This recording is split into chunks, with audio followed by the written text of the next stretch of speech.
네, 안녕하십니까. 예, 김광수 소장입니다. 오늘은 이제 12월 동영상 세 번째 자담회를 촬영하고 있습니다. 첫 번째 자담회는 이제 우리 20대 아직 대학이나든지 고등학교를 졸업하고 공부를 하고 자기 인생의 어떤 목표나 진로를 이렇게 고민하는 그런 세대를 중심으로 해서 이제 자담회를 했고요. 두 번째 자담회는 이제 학교를 졸업하고 이제 새로운 이제 그 사회에 진출해서 이제 일자리를 찾으려고 하시는 분이나 아니면 이미 이제 직장 생활을 하시다가 전업 아니면 전직 하시면서 이제 새로 이렇게 뭔가 사업을 이렇게 해보시려고 하시는 분들을 중심으로 해서 이제 말씀을 나눴습니다.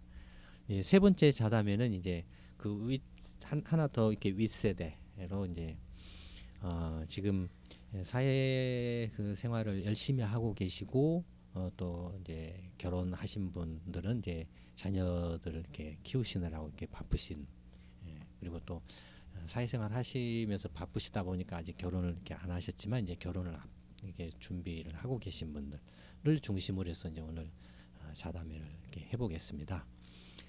오늘 이제 세 분이 이렇게 저하고 함께 해주셨는데. 제 옆자리에서부터 먼저 이제 자기 소개부터 조금씩 해주시면 고맙겠습니다. 예, 안녕하세요. 저는 제 소개라고 하면 뭐 어떻게 해야 될지 참 고민을 하고 오긴 했는데 예, 저는 지금 지금 전업주부이기도 해요. 전업주부이기도 한데, 그러니까 아이를 출산을 하고 출산을 위해서 회사를 그만뒀다가 출산을 하고 아이가 어느 정도 크고 나서 다시 재취업을 해서 지금 다시 직장 생활 한 지 한 6년, 7년 차 되어가고 있어요. 그래서 지금 직장은 뭐 광화문에 위치해 있고요. 이제 친구 통해서 여기 김광수 경제연구소 알게 됐어요. 그래서 이제 여의도 공부방만 주로 딱 정해서 나가고 있긴 한데, 그래서 그렇게 해서 했는데 제가 또 자기소개 너무 또 길어지는 것 같아요. 네, 제 이름은 박원자라고 합니다. 그러니까 오늘 뭐 이런 기회라고 하면 기회고 좋은 경험을 할 수 있는 것 같기도 하고 좋은 경험이겠죠. 사실 이런 녹화 장소 처음이거든요. 신기하기도 하고 아무튼 오늘 좋은 경험하고 간다 생각하고 소연님하고 재미난 이야기라고 해야 되나? 네. 하고 싶습니다. 반갑습니다. 네, 고맙습니다. 편하게 하세요. 편하게. 박수쳐야 되나요? 아니요, 괜찮습니다. 네, 그다음에 우리 예, 안녕하세요. 저는 김정은입니다. 지금 회사를 다니고 있고요. 네. 그 남양주 구리 공부방에서 방장을 하고 있습니다. 최근에 이제 활성화가 많이 돼서 그 남양주 구리 공부방에 오시는 분들이 아주 즐거워하고 그래서 이제 상당히 기분이 좋습니다. 저도 오늘 이렇게 촬영인지 모르고 왔는데요. 좋은 그 대화가 됐으면 좋겠습니다. 현재 결혼을 하신 상태고. 예, 결혼했고요. 지금 딸 둘이 있습니다. 고등학생, 중학생 딸이 있습니다. 그다음에 안녕하십니까, 김덕현이라고 합니다. 제가 평소 소장님을 존경하고 있습니다. 감사합니다. 네, 그래서 이런 자리에 초대해 주셔서 정말 영광이고요. 오늘 재밌는 이야기 많이 하고 갔으면 좋겠습니다. 감사합니다. 지금 그 결혼을 하셨나요? 결혼은 해야죠. 이제 앞으로 할 계획이신? 계획은 없습니다. 그럼 사귀시는 여자친구는? 없습니다. 지금 나이가 어떻게 되시나요? 올해 33살입니다. 아직 뭐 그렇게 너무 늦은 건 아닌데 그렇다고 그렇게 또 그 여유를 부릴 그런 것도 아닌 것 같은데 지금 하시는 일은? 지금 직장 생활을 하고 있습니다. 제가 알기로는 뭐 이제 국내 그 대기업 반도체 관련 대기업에 근무하시는 걸로 알고 있는데요. 네, 맞습니까? 맞습니다. 예, 충분히 지금 결혼하실 수 있는 그런 능력이 되시는 것 같은데 눈이 높으신가요? 그런 건 아닙니다. 예, 그 이제 그 결혼은 아직 한 분은 안 하셨고 두 분은 결혼을 하셨는데 아까 이제 6년 결혼하신 지가 얼마나 되셨어요? 결혼한 지는 저희 아이가 중학교 3학년이니까 한 17년 차, 18년 차. 또 기억이 잘 안 나요. 그래서 그러면 되는데 지금 그 결혼하신 지는 얼마나 됐어요? 18년 된 것 같은데. 네. 18살이니까. 그럼 저도 결혼을 굉장히 늦게 했어요. 네. 이제 그 당시로 치면 제가 35, 6에 결혼을 했으니까 예전에는 30살 넘어가면은 결혼 못 한다고 그랬거든요. 저는 이제 유학 갔다 와서 결혼을 했으니까 그래서 이제 큰애가 이제 뭐 재수하고 있으니까 늦죠. 네. 늦죠. 결혼은 어떻게 하셨어요? 뭐 연애 결혼하셨어요? 아니면 뭐 선봐서 하셨어요? 저는 이제 미팅 가서 만나서요. 미팅 가서 만나서 연애하다가 결혼을 했어요. 어떻게 하셨어요? 저도 연애인데요. 연애. 그러니까 저는 저희 둘째 언니 결혼 야외 촬영 따라갔다가 거기서 이제 우연찮게 인연을 만난 거죠. 눈이 네, 맞았구나. 그냥 그때. 그러셨구나. 그러면 그 결혼할 당시에는 어땠습니까? 내가 뭐 요즘처럼 뭐 이제 당장 결혼하시면은 뭐 집 문제라든지 뭐 살림 문제라든지 그다음에 이제 뭐 애를 낳는 거라든지 이런 것들에 대해서도 아마 이렇게 이야기를 나누셨을 것 같은데 결혼할 당시에는 어땠었나요? 그때만 해도 IMF 전이었죠. 그래서 네. 상당히 그렇게 지금 같이 어렵진 않았던 것 같아요. 사회 분위기도 그렇고. 그래서 뭐 그때 그렇게 가진 게 없이 시작을 해도 크게 절망감을 갖거나 그런 분위기는 아니었던 것 같습니다. 처음에 집은 어떻게 하셨어요? 결혼하셨죠 처음에? 처음에 뭐 집을 사셨나요? 아니면 아니죠. 처음엔 그 학교 앞에 그 뭐죠 자취방 네. 그런 데서부터 이제 한 거죠. 예. 그러셨구나. 예. 어떻게 그래서 집 처음에 결혼하실 아니요, 저도 그냥 전세로 시작을 했죠. 전제로? 예. 근데 진짜 저도 그때는 제 나이가 20대여서 결혼을 저는 좀 빨리 한 편이었거든요. 저희 또래에 비해서. 그러니까 주변에서 늦게 갈 줄 알았는데 막 그런 얘기를 하실 정도로 좀 빠른 나이에 이른 나이에 결혼을 했는데, 그러니까 지금 만약에 제가 결혼했을 그 나이 때 지금 친구들은 굉장히 많이 고민을 하더라고요. 저는 근데 그 시절에는 지금 고민하는 것처럼 고민을 안 했었거든요.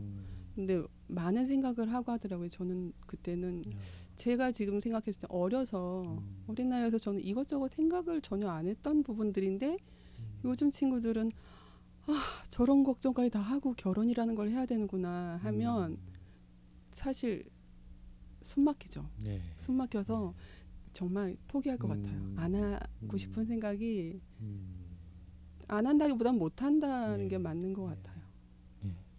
왜 그럴까요? 왜 그렇게 생각을 많이 하게 됐을까요?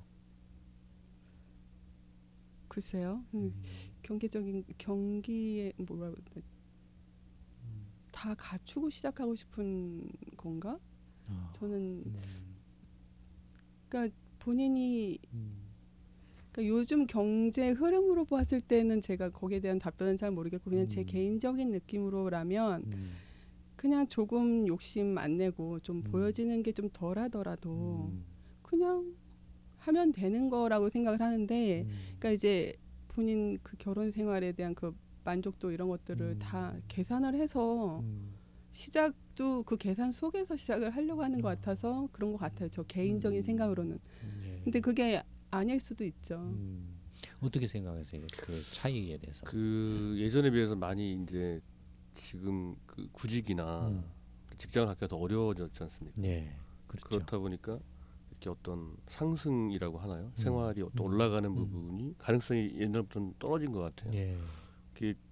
저희 때만 해도 뭐 취직 아무것도 없이 취직해서 그때부터 이제 뭐 저축해서 이렇게 그 월세 살다가 전세 가고 전세 살다 집 사고 이런 개념이 있었거든요.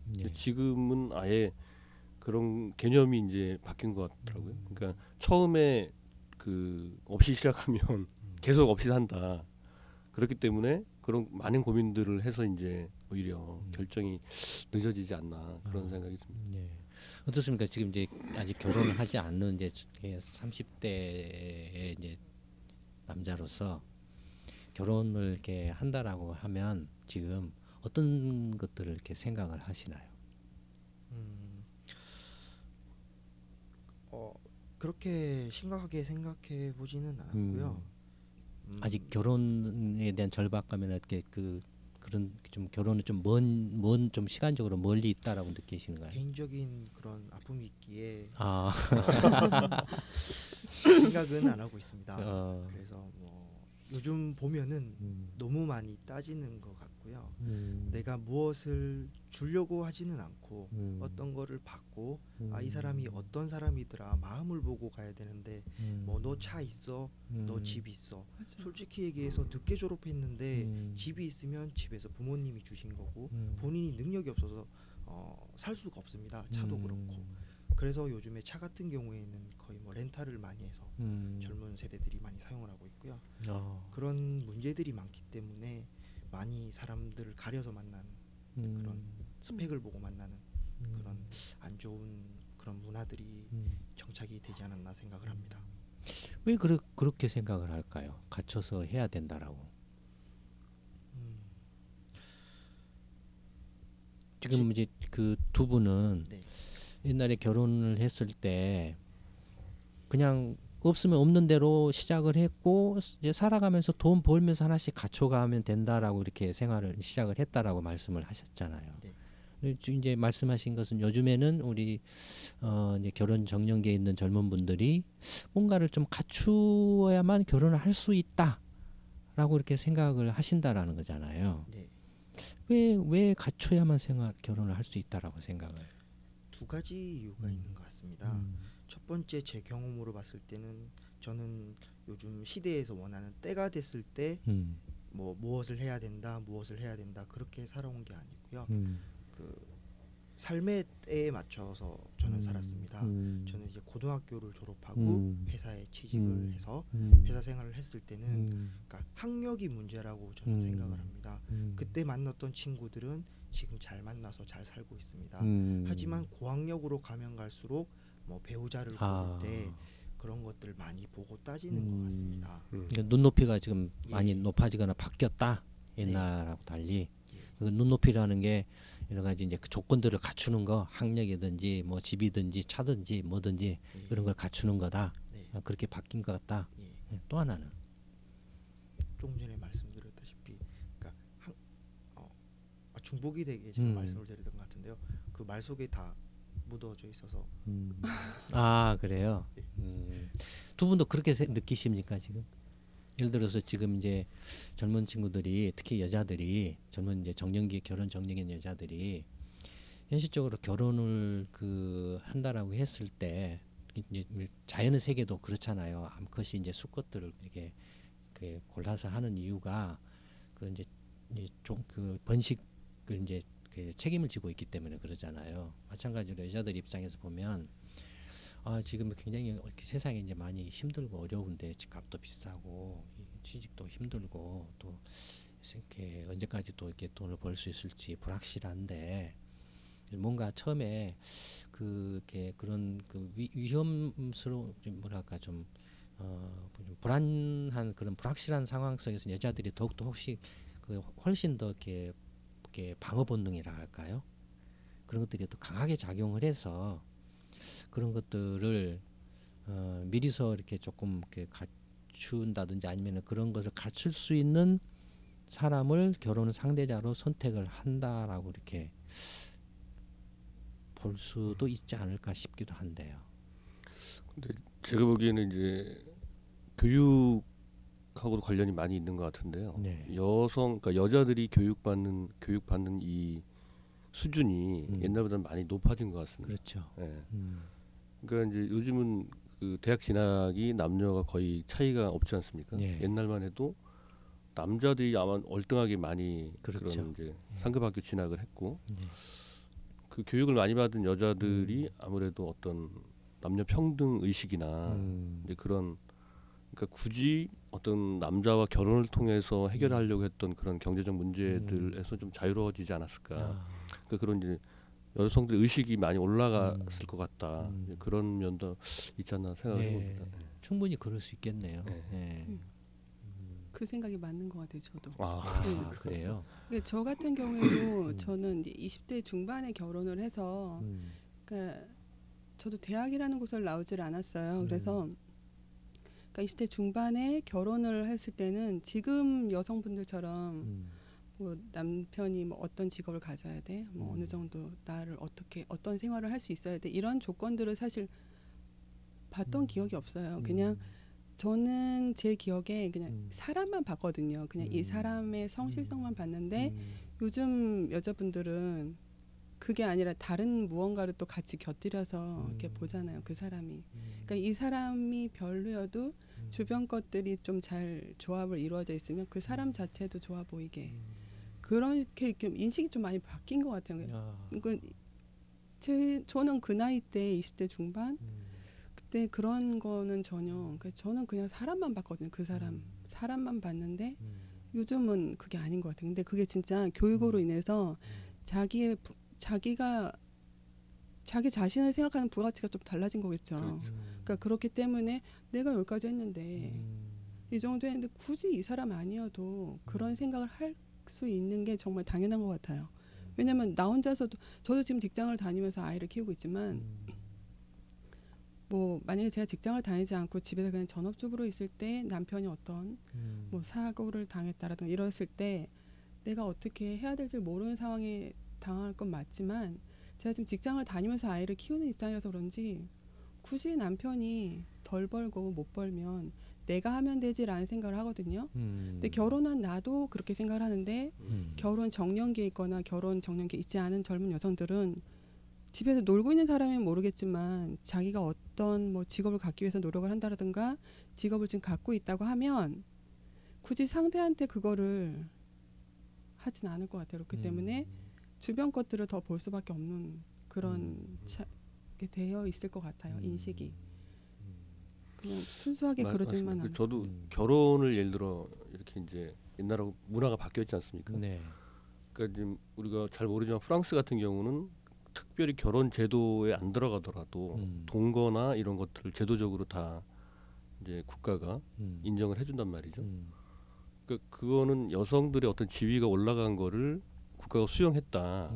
만약에 그렇게 보면 결혼 제도의 여성들이 예를 들어 옛날처럼 안 들어오더라도 앞으로 사회가 바뀌어서 그런 형태의 어떤 새로운 그러니까 가족 개념이나 삶의 모습이 나타나지 않을까 그런 생각을 하게 됩니다.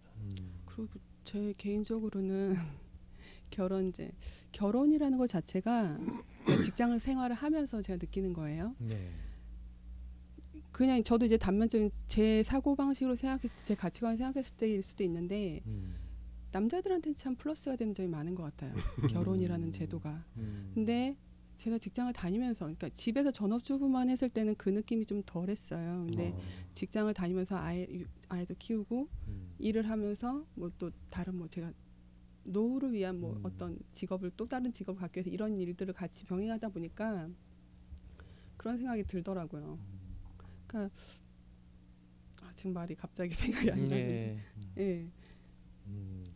굳이 남자들한테는 결혼이 플러스가 되는 건 맞는 것 같은데 여자는 그래서 요즘 정년기 여성분들이 물론 정년기 남성분들도 뭐 생각이 다 있으시지만요. 그러니까 여자분들 같은 경우는 더 그렇게 결혼에 대해서 의식이 굳이 결혼을 하면 내가 나를 일단 많이 내려놔야 되잖아요. 네, 그렇죠. 그러니까 남자분들도 물론 내려놓으시는 부분이 있겠지만 여자는 정말 그야말로 뭐 슈퍼우먼? 예. 저는 그게 그냥 떠돌아다니는 단어로 좀 생각했어요. 근데 정말 본인이 그렇게 느껴요. 난 정말 내가 슈퍼우먼이 돼야 되나? 그렇게 해야 돼? 이렇게 일을 하고 아이를 키우고 그러면서 시댁일. 시댁만 있는 게 또 아니잖아요. 또 친정일. 그럼 뭐 친정 시댁. 그러면 이제 시댁도 이제 시부모만 있는 게 아니라 그 또 연결 이런 것까지 다 생각을 하면 복잡해지는 거면서 정말 이런 것까지 다 하면서 내가 이렇게 다 하면 정말 슈퍼우먼이 돼야 되나? 라는 생각이 됐는데 근데 그런 것들이 요즘 저희 직장에 보면 뭐 여자분들이 결혼 정년기에 있으신 분, 결혼 안 하신 분도 하신 분들, 결혼 안 하신 분들이 많아요. 거의 저희 사무실에서는 50살인데 결혼 안 하신 분들, 그러니까 40대 초중반부터 미혼이신 분이 굉장히 많아요. 근데 그분들한테 물어보면 결혼을 왜 해? 라고 얘기해요. 내가 내 밥 사 먹을 수 있는데 왜 굳이 결혼을 해서 그러니까 뭐 제사며 뭐 이런 것들을 왜 챙겨? 그 얘기들을 많이 하시거든요. 네. 그럼 저는 그 얘기 들으면 부러워요. 이러고 순간 결혼하고 아이를 키우고 이런 것들을 순간 나는 왜 했지? 라고 이렇게 후회를 순간 할 때가 있거든요. 네. 그 정도로 여자분들한테는 결혼이라는 게 굉장히 힘든 것 같아요. 힘든다. 남자분들도 물론 그 가정을 꾸려나가기 위해서 힘들지만 그런 생각이 들어요. 지금 두 분 말씀하시는 게 이제 그 예전에는 여자들이 대학을 가는 경우가 거의 좀 적었는데 이제는 다 대학을 가고 또 이제 그만큼 이제 교육을 받아서 경제적으로도 충분히 이렇게 혼자 자립할 수 있는 이제 능력도 되고 이게 하다 보니까 지금 현재 한국 사회의 어떤 결혼과 관련된 이제 그 여자 쪽에 대한 부담들이 굉장히 크고 그래서 상당히 좀 그 결혼 정년기인 여자들이 이제 여성들이 현실적인 문제를 생각을 이렇게 한다.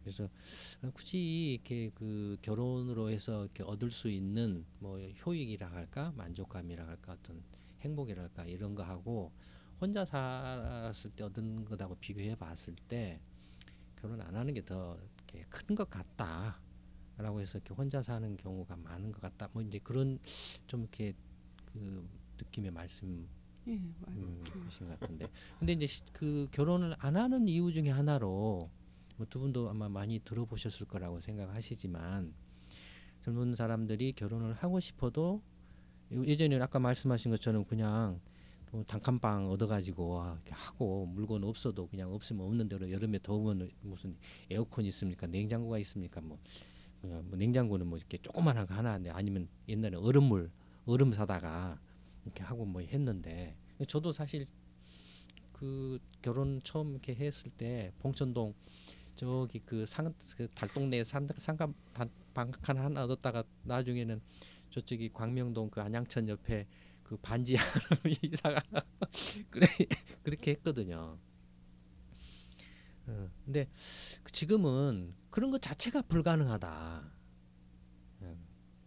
오히려 그런 것들이 젊은 우리 결혼 정년기에 있는 분들한테는 낭만적으로 보인다. 그 시대가.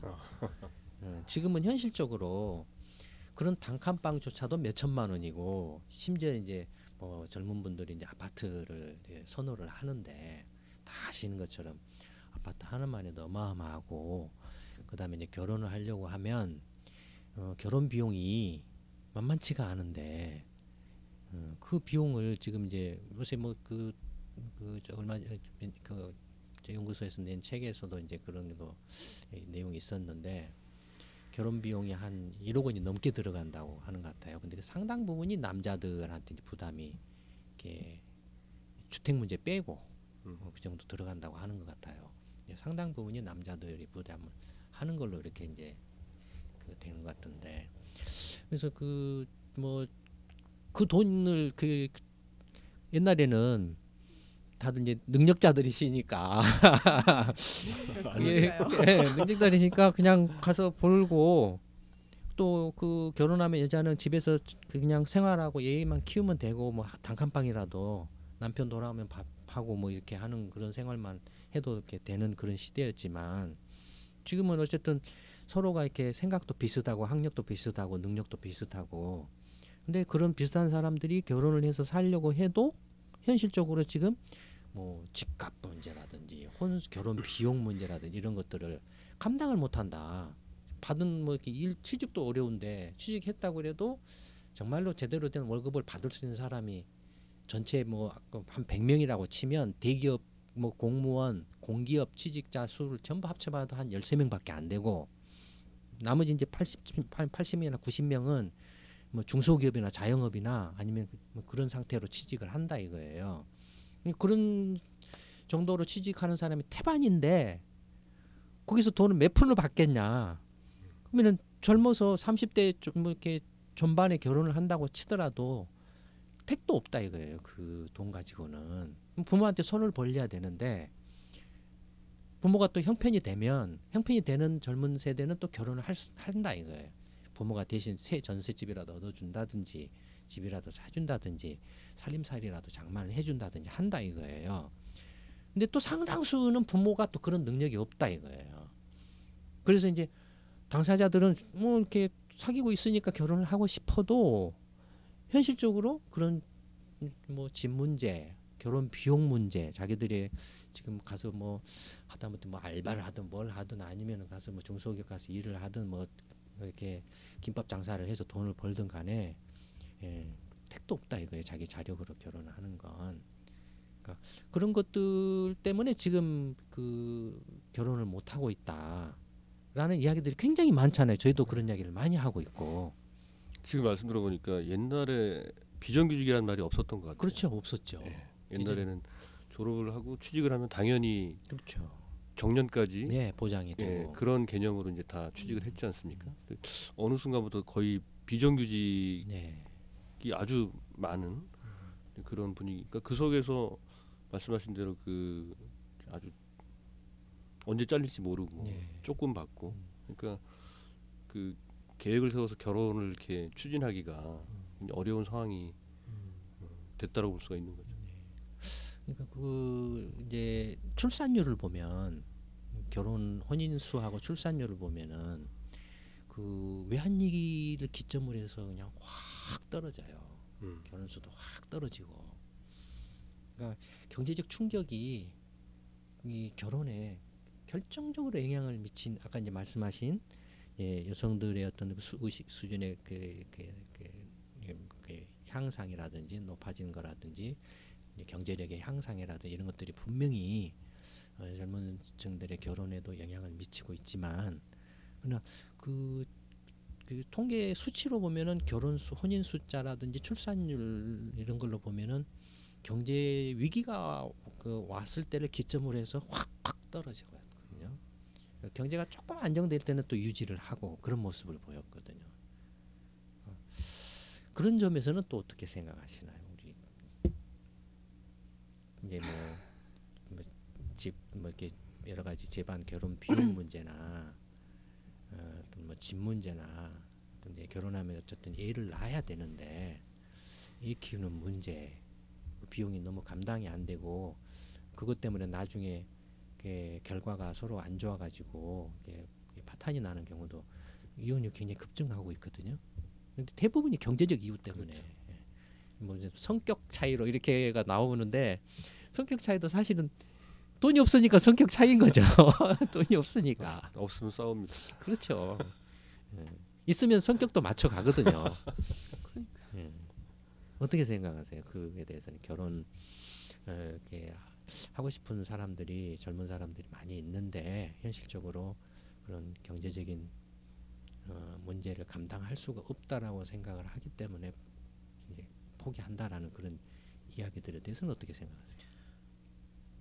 한 70~80%는 공감을 합니다.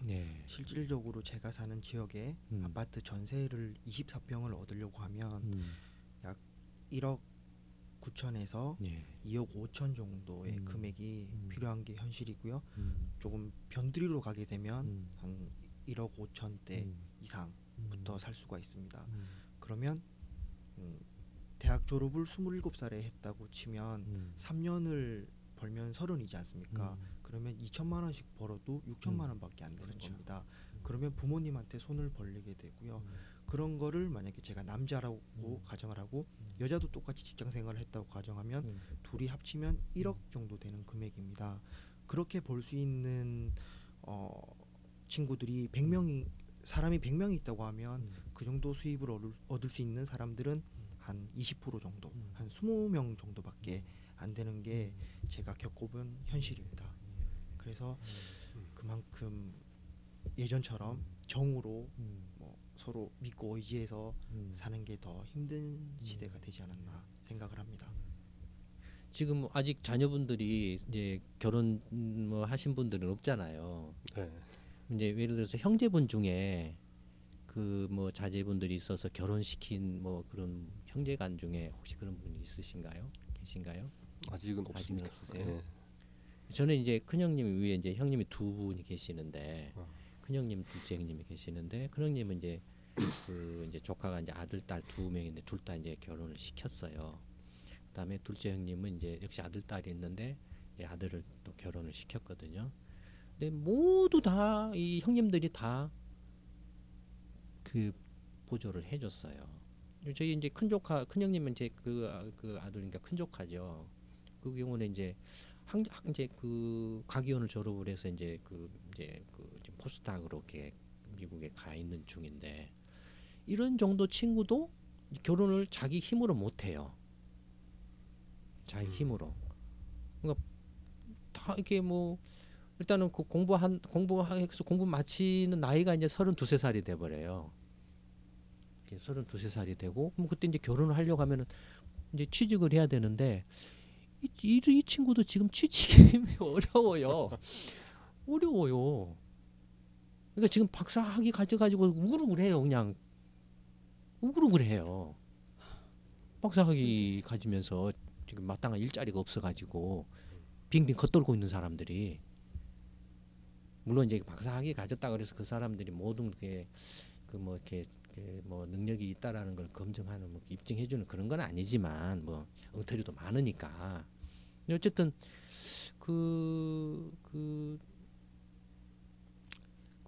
제 이제 조카들을 보면 자기 그 힘으로 결혼을 이렇게 그 못하고 물론 이제 취직을 하면은 월급을 받아서 생활은 하겠죠. 근데 생활을 한다고 해도 말씀하신 것처럼 그 한 20년 해야 겨우 빚내서 집 살까 말까 하지 않을까 싶어요. 그렇죠. 그런 상황인데 그다음에 이제 얘를 낳았는데 좀 벌이가 없으니까 얘를 낳았는데도 그냥 이미 이게 건사를 해줘요. 얘를 낳았는데도 벌이가 없으니까. 근데 이제 둘째 형님은 그 고등학교만 이제 그 둘째 조카는 이제 그 고등학교만 졸업하고 이제 취직을 했어요. 취직을 해서 이제 지금 결혼하기 전까지는 한 5년 6년 뭐 이렇게 근무를 했죠. 그러니까 그 급여는 굉장히 이렇게 열악하죠. 뭐 고등학교 졸업해서 이렇게 했으니까 지방에서 거의 뭐 이렇게 막노동 비슷하게 이렇게 하다시피 해서 했는데 그래도 이제 조금씩 이제 월급이 올라가는데 하여튼 그걸 다 저축을 해준 거죠. 둘째 형님이 저축을 해줘서 이제 결혼을 시켰는데 그 돈으로도 다 감당을 못하니까 그렇죠. 예, 5년 동안 한 푼도 안 쓰고 다 저축을 했어요. 근데도 집을 못 얻어요. 그 돈 가지고.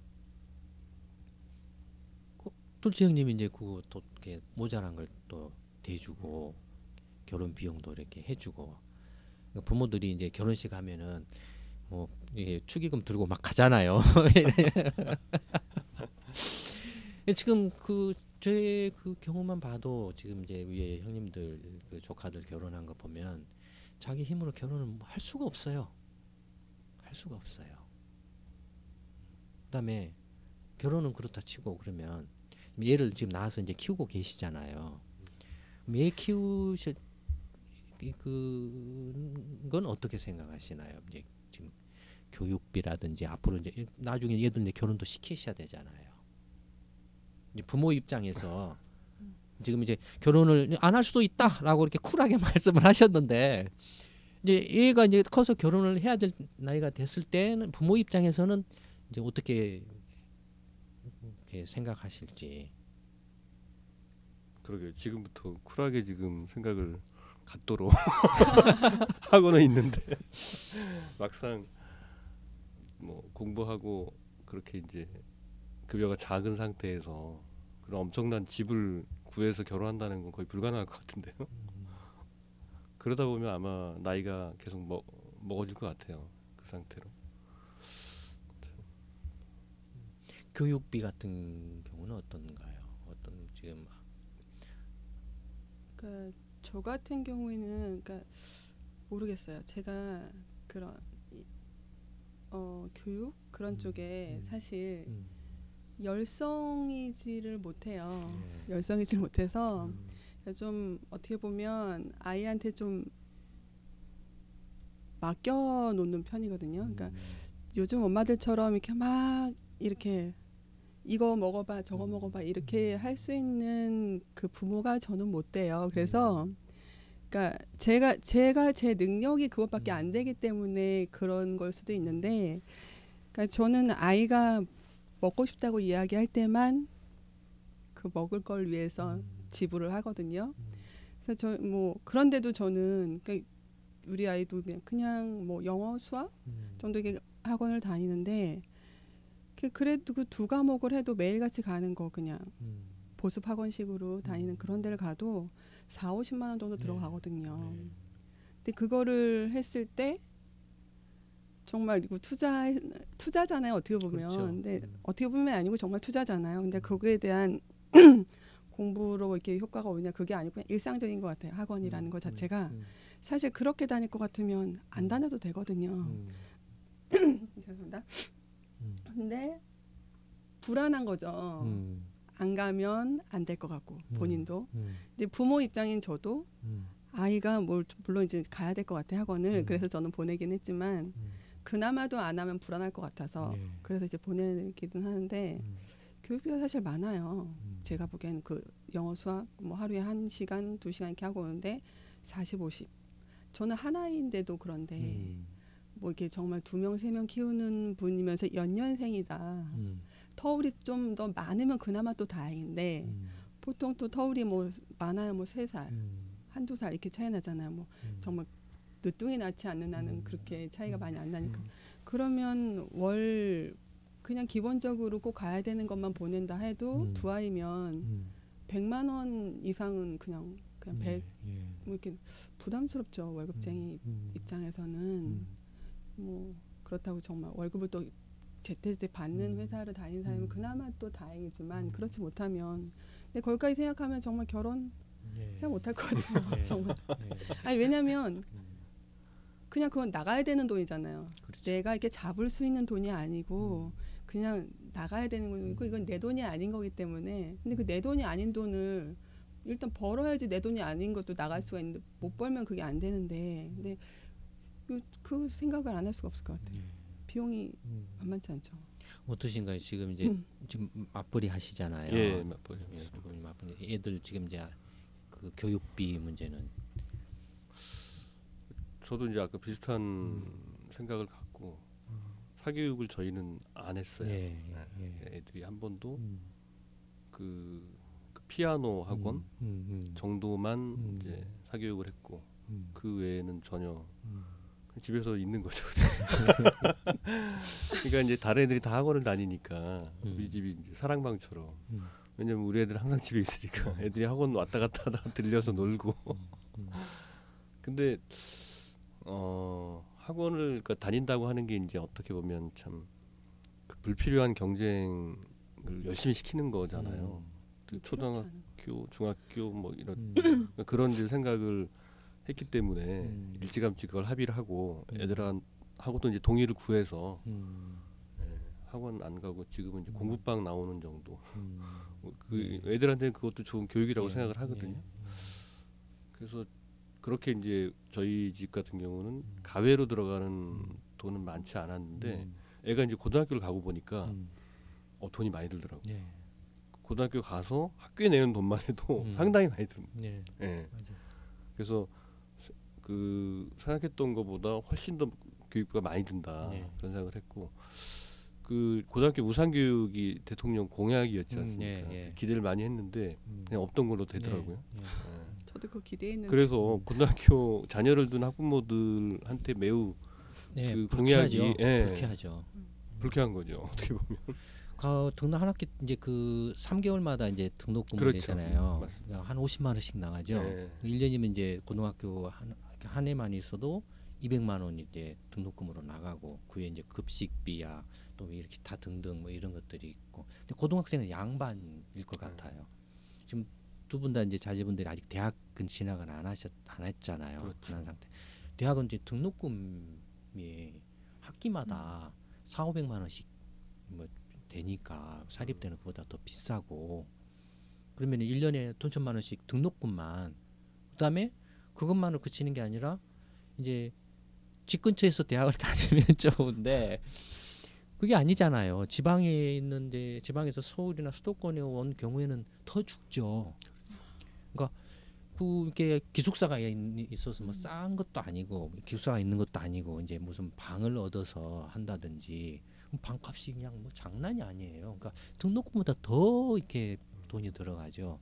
지방에 가도 마찬가지고. 그러니까 지금 이렇게 그 복교육비 하면은 이제 대학부터일 것 같아요. 물론 그 초중고등학교 때 이제 부모들이 조금 애들의 그 뭐 이렇게 열성적이신 분들은 교육비 부담이 크겠죠. 그러니까 두 분 말씀하신 저도 제 애들 둘을 이제 키우는데 첫째는 경제적으로 부담이 되니까 그래 공부가 다 아니야. 네 일단 먼저 하고 싶은 거 이렇게 다양하게 먼저 이렇게 하는 게 더 중요하다고 생각해. 한편으로는 경제적으로 부담이 되니까 그런 생각이 자연스럽게 들어요. 저도 그런 생각이 들어요. 저도 그러면서도 또 한편으로는 뭐 이렇게 또 이렇게 애한테 뭔가 이제 그 좀 그 기회를 좀 이렇게 공부를 할 수 있는 기회를 또 너무 이렇게 소홀히 하는 거 아닌가 하는 뭐 그런 생각도 뭐 들기도 하고 그건 이제 갈등이죠. 근데 결과적으로는 애들도 이제 당장에 뭐 스트레스를 안 받으니까 뭐 스스로가 뭔가 공부를 열심히 해야 되겠다든지 뭐 하는 애들이라면 모르지만 알아서 하는 일도 있으니까 그렇지 않은 애들은 부모가 이렇게 또 이렇게 다그치지 않으면 안 하게 되죠. 그렇죠. 그럼 부모하고 자식이 같이 가요. 그런 마음이 같이 가요. 그게 좋은지 나쁜지는 별개로 치고. 그러니까 경제적인 부담 때문에 분명히 그 부인할 수는 없는 것 같아요. 경제적 여력이 있으면 어쨌든 그게 사교육이 좋든 나쁘든 뭐 좀 너 공부 좀 해봐야 되는 거 아니니 뭐 이렇게 한다든지 뭘 하지만 저도 애들 뭐 미술 학원 뭐 이제 뭐 태권도 학원 뭐 그다음에 기타 학원 뭐 피아노 학원 수영 학원 뭐 뜨개질 뭐 찰흙공예 온갖 걸 그런 것 막 해요. 그건 또 학원비가 싸요. 한 달에 10만 원 이러거든요. 그런 건 하는데 뭐 이제 뭐 이렇게 이제 영어라든지 수학이라든지 국어라든지 뭐 이런 것은 이렇게 학원을 애들도 안 하고 저도 이렇게 별로 그거 얘들 스스로가 정말로 공부를 하고 싶어서 또는 해야 되겠다고 생각해서 열심히 한다라면 제가 이렇게 해주지만 그게 아니라면 그때 제가 그 고등학교 때 제가 미적분 배워가지고 지금 현실 살아가면서 미적분을 써가지고 내가 돈 벌이 그게 얼마나 도움이 됐냐 이거예요. 먹고 사는데 그게 얼마나 도움이 됐냐 이거. 영어 단어 그렇게 외웠는데도 지금 와서 이렇게 써먹는 게 얼마나 되냐 이거예요. 그래 그러니까 뭐 세상은 더욱더 이제 변하고 다양화야 되고 먹고 살 수 있는 길이 옛날하고 완전히 달라지니까 옛날 방식으로 이렇게 애들을 가다둘 필요는 없다라고 이렇게 생각을 하고 이렇게 하는데 어쨌든 교육비 부담이 이제 커갈수록 늘어나요. 커갈수록 재수한다고 이제 공부를 통 안 하다가 이제 자존심이 좀 상했던가 봐요. 그래서 아빠 좀 공부를 해야 되겠다고 학원을 좀 다녀야 되겠다고 그래서 학원비 한번 다녀라 그랬더니 이 학원비가 장난이 아니에요. 재수 학원비가 대학 등록금 이상이에요. 비싸다 그러더라고요. 뭐 그냥 100만 원이에요 한 달에 그냥 수업료만. 그다음에 뭐 온갖 교재감 그다음에 또 무슨 이게 내가 공부를 그동안 안 해가지고 못 따라가겠습니다. 뭐 별도로 조금 그 좀 특강인가 뭔가를 좀 하고 싶다 이런다 이거예요. 이거 주고 다니까는 막 정신이 없어요. 그러니까 형편이 안 되는 부모들은 그냥 다 놔버리는 거야. 그렇죠. 놔버릴 수밖에 없어요. 네, 놔버릴 수밖에 없어요. 그러니까 이런 것들이 그 알게 모르게 이제 그 이미 세대가 바뀌었잖아요. 지금 결혼 정년기에 있는 세대는 이제 30대 전반, 20대 후반 이런 세대들인데, 지금 뭐 40대 후반, 50대 이상 세대 부모 세대들이 이제 50대 이상의 지금 이제 결혼 정년기에 있는 애들을 가지고 있겠죠. 그러니까 지금 애들 결혼을 이렇게 그 안 하는지 못 하는지 첫째는 부모 세대가 제가 볼 때는 잘 이해를 못 하지 않을까 싶기도 하고 예, 아까 말씀하신 그런 거 교육 수준이 높아져서 또 경제력이 생겨서 여자들이 그렇게 힘들게 살고 싶어하지 않는다라는 걸 첫째는 이해하기 힘들 것 같아요. 그럴 수도 있겠네요. 예, 이해하기 힘들 수도 있어요. 그다음에 부모가 제가 그 학원비 말씀 예를 들었던 것처럼 자식 결혼 못하는 걸 걱정 안 하는 부모가 이 세상에 없습니다.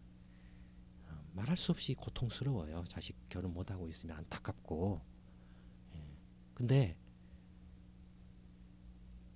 결혼 못하고 있는 걸 안타깝고 걱정하면서도 못 본 채를 할 수밖에 없는 부모들도 굉장히 많다고 생각합니다. 학원 그래 세상이 바뀌어서 공부가 다 아니야. 적성이나 네 하고 싶은 거 찾는 게 중요해. 그 이면에는 분명히 일정 부분 내가 경제적으로 학원비를 감당할 수 없다라는 부담감이 작용을 하고 있다 이거예요. 마찬가지로 자식이 결혼을 안 한다 이거예요. 못 한다 이거예요. 그래? 자식이 결혼하라 했더니 결혼 안 하고 있어? 이렇게 말을 하지만 그 이면에는 내가 자식이 결혼을 이렇게 할 수 있도록 내가 도와줄 형편이 못 된 때문에 체념한다라는 그런 것도 굉장히 강하게 깔려 있다라고 생각을 합니다. 저는 그렇게 좀 그런 면들도 이렇게 지금 이렇게 무시할 수 없을 정도로 상당하다라고 생각하는데 걱정이에요. 그래서 지금 출산율이 장난이 아니에요. 그러니까 결혼을 해도 애를 안 낳으래요. 네. 사실 애를 낳아서 키우는 게 둘이 예를 들어 맞벌이 한다 그러면 거의 불가능하잖아요. 네. 그러니까 누군가는 이제 일을 쉬어야 되고 일을 쉬면 한 사람이 벌어서는 먹고 살기가 이제 거의 불가능해지는 상황이 되는 거죠. 그렇죠. 둘이 벌어도 힘든데, 그러니까 그렇게 고민하다가 이제 애를 안 낳는 결정을 많이 하죠. 정말로 저는 이제 제 직업이 이런 것들을 이제 연구를 하는 직업이다 보니까 그냥 제가 안 보려고 해도 다 보여요. 또 볼 수밖에 없어요. 그러니까 이게 한국이라는 나라가 지금 빠른 속도로 망해가고 있다라는 게 너무나 뚜렷하게 보여요. 근데 그럼에도 불구하고 이 부모 세대들이 지금 이 젊은 자식 세대들이 지금 어떻게 힘들어하고 있고 자기 인생 정말로 이렇게 결혼은 어떻게 보면 본능적인 거거든요. 자연은 동물의 세계도 본능적이거든요. 이렇게 이렇게 자손을 이렇게 보존하는 그런 것 본능적이거든요. 본능을 이길 수는 없어요. 다들 결혼을 이렇게 행품만 되고 여건만 되면은 하고 싶어 하겠죠. 그건 너무 당연하다고 생각을 해요. 근데 이런 본능적인 것조차도 지금 다 포기를 이렇게 할 정도로 지금 한국이라는 나라에는 무언가 어마어마하고 엄청난 것이 지금 젊은 사람들한테 지금 젊은 사람들을 꽉 누르고 있다라는 거죠. 짓누르고 있다라는 거죠. 그게 뭐냐에 대해서는 이미 다들 답을 알고 있지 않을까 싶어요. 이미 이제 오늘 이렇게 지금 말씀 나눈 가운데서도 그 답이 거의 다 나온 것이 아닌가 그렇게 생각을 하는데 저는 하여튼 이것도 보이지 않는 손이라고 생각합니다. 그래서 시평에도 그런 걸 쓴 적이 단신인가에도 쓴 적이 있는데 근데 보이지 않는 손은 복원하는 거거든요. 이런 것은 정상적이지 않죠. 사람도 몸이 아프면 스스로 그 몸을 치유하려고 하려는 힘이 작용하죠. 균이 들어오면 백혈구가 늘어나서 균을 죽이려고 하죠. 그래서 그런 보이지 않는 손이 작동을 해서 균형을 유지를 하려고 하거든요. 그러면 이렇게 어마어마한 본능마저도 이렇게 억누르는 이렇게 차단하는 그런 어마어마한 불균형의 힘이 작동을 하면 반드시 그걸 해소하려는 반작용이 작동을 합니다. 그 반작용이 바로 이렇게 결혼 안 하고 애 안 낳는 거라고 이렇게 저는 이제 이렇게 보고 있어요. 결과적으로는 애 안 낳고 결혼 안 하고 애 안 낳으면은 파멸이죠. 파멸하면 어떻게 되겠습니까? 이 젊은 세대를 짓눌렀던 것이 다 무너져요. 결혼 못하게 본능적인 그런 것들까지도 이렇게 억압하고 눌러고 이렇게 확 이렇게 억지였던 것들이 다 무너져요. 그럼 그것들이 뭡니까?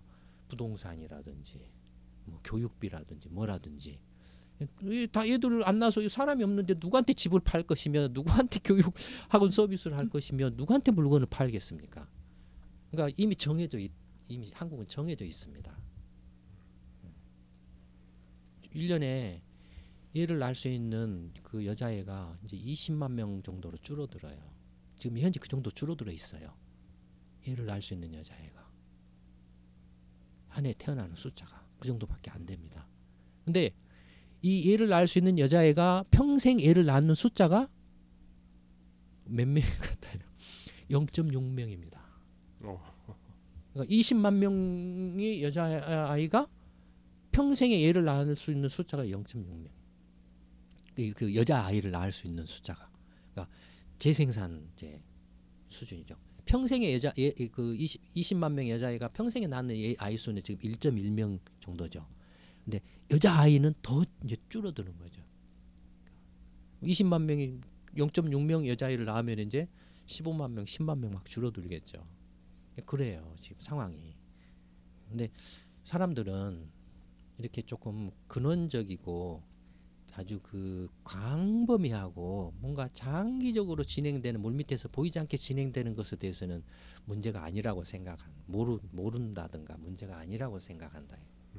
근데 이미 이제 그런 것들이 지금 이제 반격을 시작을 하고 있죠. 한국이라는 나라 사회에 대해서 그런 것들이 이제 파괴시키는 반격을 시작을 하고 있죠. 시간이 갈수록 그 파괴하는 힘이 더욱더 강력해질 겁니다. 지금 우리 20대 30대 결혼 정년기에 있는 분들이 그래서 이제 드리는 말씀인데 결혼할 여건이 되신 분들이라면 물론 이제 조금 더 그 개인의 어떤 자유로운 삶과 어떤 그 인생의 어떤 그 만족감을 이렇게 스스로 좀 느끼시고 싶다라는 그런 생각도 강하시겠지만 그러나 또 이 결혼이라는 것도 인류가 이 세상 지구상에 태어나 가지고 지금까지 이렇게 멸망하지 않고 지속되어 온 정말로 그 인간의 삶에 뗄 수 없는 그 본능적인 한 부분입니다. 결혼을 통해서 얻을 수 있는 행복감도 그 행복감이 더 몇십 배, 몇백 배 더 훨씬 더 크기 때문에 세계 어느 나라든 간에 이 결혼이라는 제도가 본능적으로 계속 이렇게 형성돼서 이렇게 유지되어 오고 있죠. 그걸 그 형편이 되시는 분들은 결혼의 그런 좋은 점, 또 개인의 혼자서 느낄 수 있는 행복감보다도 훨씬 더 많은 비교할 수 없는 행복을 느낄 수 있는 찾을 게 그건 자기 노력에 따라서 비례하는 거니까 형편이 되시는 분들은 결혼을 하시도록 좀 이렇게 적극 좀 권유를 드리고 싶어요. 권유 드리고 싶고 형편이 어려우신 분들은 내가 정말로 죽으라고 해도 뭐 단칸방 하나 뭐 월세방 하나 구하기 힘들다라고 하시는 정도로 힘드신 분이라고 하더라도 정말로 없으면 그래 우리 텐트 치고 길바닥에서 자자 살자 라는 그런 생각으로라도 결혼을 하십시오. 그래서 정말로 없으면 가서 텐트 치고 길바닥에서 사세요. 그런 사람들이 그런 젊은이들이 막 길바닥에서 이렇게 널리면 나라 뒤집어집니다. 그렇게 해야 돼요. 그렇게 해야 뒤집어져요. 지금은 우리 젊은 세대들이 결혼을 해야 됩니다. 결혼을 해야 되고 그다음에 지금 부모 세대들은 빨리 젊은 세대들이 결혼을 할 수 있도록 부모 세대들이 잘못해서 이렇게 젊은 자식들 결혼 못하도록 확 짓누르고 있는 것을 빨리 걷어줘야 됩니다. 빨리 집 문제도 해결해줘야 되고 애 문제도 해결해줘야 되고 애 키우는 돈 문제도 해결해줘야 되고 교육비 문제도 해결해줘야 되고 해결할 수 있어요. 지금 할 수 있는데도 지금 안 하고 있다라는 게 이렇게 안에서 이렇게 엉망진창으로 만들어 놓고 있는 거죠. 그거 정 안 되면 그래서 20대, 30대, 40대가 나서라 이거예요. 나서서 직접 해라. 지금 할 수 있다 이거예요. 그러면 얼마든지 그 행복한 결혼 생활을 할 수 있다 이겁니다. 저는 지금도 저 모든 걸 포기하고 20대, 30대로 되돌아가라고 하면 저는 모든 걸 버리고 가고 싶어요. 그만큼 20대, 30대는 인생에 있어서 최고의 더할 나위 없는 황금기고 정말로 그 보석과 같은 시기라고 생각합니다. 지금 실제 20대, 30대 어려움에 처해 있거나 힘든 상황에 처해 있는 젊은 분들이 들으시기에는 내가 지금 힘들고 고통스러운데 왜 그런 이야기를 하느냐라고 생각하실지 모르지만 그러나 그 나이에 그 고통과 힘든 것조차도 굉장히 가치 있는 겁니다.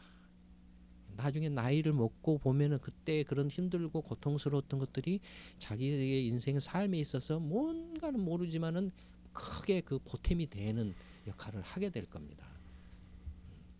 그러니까 그럴 정도로 그 젊은 시기가 굉장히 가치 있고 의미 있고 중요하니까 이걸 그때 할 수 있는 걸 하지 못하면 정말로 이렇게 평생 후회해도 모자랄 겁니다. 힘들다라고 생각하시면 힘든 대로 하시고 하세요. 창피하고 부끄럽고 눈치 볼 필요 없습니다. 내가 없으면 없다 라고 그냥 없는 대로 사세요. 그래서 어떻게 할래? 그렇게 하세요. 그냥 사회에 대해서 나라에 대해서 나 이렇게 길거리에 텐트 치고 살고 있다. 근데 어떻게 할래? 라고 하세요. 그러면 문제 해결됩니다. 하여튼 이제 우리 시간이 다 됐습니다. 너무 좀 이렇게 했는데 우리 이제 지금 이제 자식들을 결혼하시거나 또 결혼을 앞두고 계신 분들 또 자식을 키우고 계신 분들 입장에서는 굉장히 지금 불안한 상황이죠. 시대적으로 굉장히 불안한 시대고, 근데 이 불안한 시대에 뒤로 물러서거나 나만 어떻게 좀 그런 데서 벗어나려고 이렇게 하거나 해서는 문제가 해결되지 않습니다. 이건 개인의 노력으로서 해결될 수 있는 문제가 아니거든요. 이건 전체 나라의 시스템이나 틀을 바꾸어야만 해결을 할 수 있는 그런 근원적인 문제들입니다. 그래서 이걸 회피하면 안 됩니다. 도망가도 안 됩니다. 나는 그래도 형편이 되니까 나는 괜찮아. 없는 사람이나 해. 그렇게 한다라고 그래서 형편이 된다라고 그래서 그 피해를 입지 않는다라고 생각하는 것도 정말로 그건 잘못 생각하신 겁니다. 나무 자식이 잘못돼 보세요. 내 자식이 온전할 것 같습니까? 그렇지 않습니다. 나무 자식이 잘못되면은 예를 들어서 만약에 사회적으로 이제 굉장히 흉흉해지면 어떻게 될 것 같습니까? 실제로 그래요. 역사적으로 이렇게 여러 가지 사회 변화나 과정들을 보면 흉흉해지면 다 죽습니다. 다 죽어요. 그러니까 지금 모두가 조금 관심을 가지시고 우리 젊은 자식 세대들 숨쉬고 살 수 있게 이제는 부모 세대뿐만 아니라 자식 세대 스스로가 직접 나서서 잘못된 틀을 빨리 바꾸도록 좀 해야 될 때라고 생각합니다. 그래서 저희 시민공부방 이순신 프로젝트하고 시민공부방에 적극 참여하시면 다 바꿀 수 있습니다. 얼마든지 바꿀 수 있습니다. 저희는 그런 문제에 대해서 굉장히 많이 연구를 했고 그걸 어떻게 피해를 최소화하고 가장 합리적이고 현명하게 해결할 수 있을 것인가에 대한 방안도 많이 준비를 해두고 있습니다. 그러니까 저희를 믿으시고 이순신 프로젝트하고 시민공부방에 많이 참여해 보시기 바랍니다. 오늘 이제 그 12월 동영상 세 번째 자담회는 이걸로 마치도록 하겠습니다. 고맙습니다. 고맙습니다. 고맙습니다.